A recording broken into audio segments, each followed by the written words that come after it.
Lutte contre les principaux ennemis du niébé. Le niébé peut se faire attaquer par différents ennemis et s'il pullule, la culture va en souffrir, la production de graines risque de diminuer fortement ou être totalement absente. L'agriculteur va donc devoir protéger le niébé de ses ennemis, il lui faut pour cela pouvoir choisir une méthode de lutte efficace sur le plan technique, qui préserve au mieux l'environnement et qui se justifie sur le plan des coûts engagés pour mener la lutte.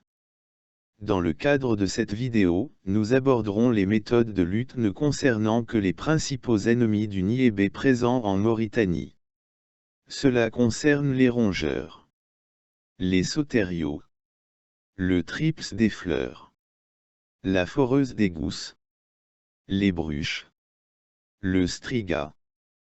Lutte contre les principaux ennemis du niébé, les rongeurs. La lutte recourt à plusieurs mesures, la première consistant à protéger les ennemis naturels des rongeurs, que sont les oiseaux de proie, ainsi que certains petits carnivores. Il peut aussi être envisagé la lutte mécanique qui consiste à piéger les rongeurs dans des cages. Enfin, l'utilisation d'appâts empoisonnés, fabriqués en mélangeant des grains avec une substance chimique pour cet usage, est possible. Il faut toutefois prendre des précautions pour que les animaux domestiques ne consomment pas cet appât mortel. Lutte contre les principaux ennemis du niébé, les sauteriaux. La lutte contre les sauteriaux peut être entreprise à travers diverses actions, comme l'utilisation de poudre d'amande de la graine du nîmes, qui a un effet répulsif et insecticide.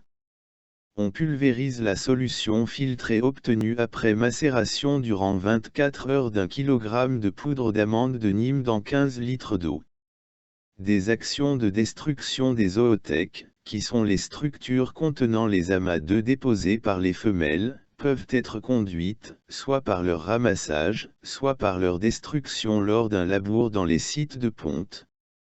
On peut également faire des feux la nuit, ce qui a pour effet d'attirer les sauteriaux et de les tuer. Les appâts empoisonnés peuvent aussi être utilisés.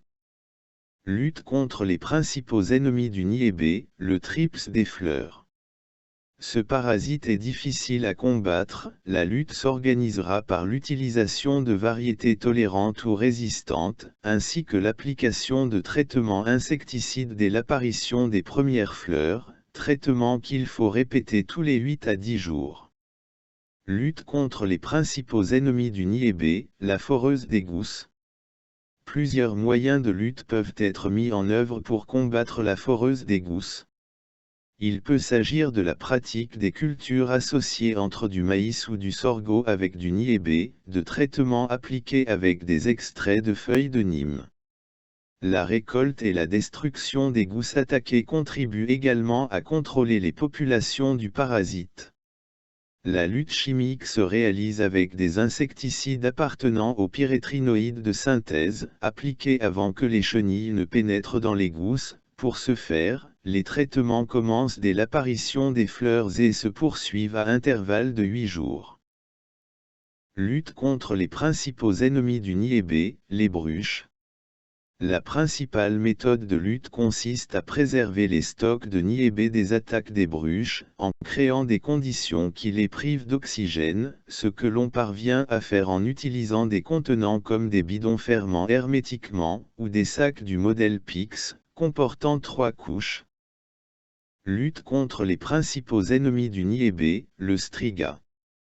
L'élimination du striga dans un champ nécessite une combinaison de moyens parmi lesquels on recourt aux rotations culturales, à l'enrichissement du sol en matière organique, avec du fumier ou du compost, à l'utilisation de variétés résistantes, à la pratique des cultures associées, en veillant que la plante associée ne soit pas sensible au striga qui parasite le niébé, et enfin l'arrachage des plantes de striga qui doit être suivi de leur brûlage. Cette vidéo a été réalisée dans le cadre du programme de coopération entre la République islamique de Mauritanie et l'Union européenne, pour le renforcement institutionnel en Mauritanie vers la résilience agricole et pastorale, le RIMRAP, et en particulier sa composante recherche et formation, soutenue financièrement par la GIZ et mise en œuvre par AFC.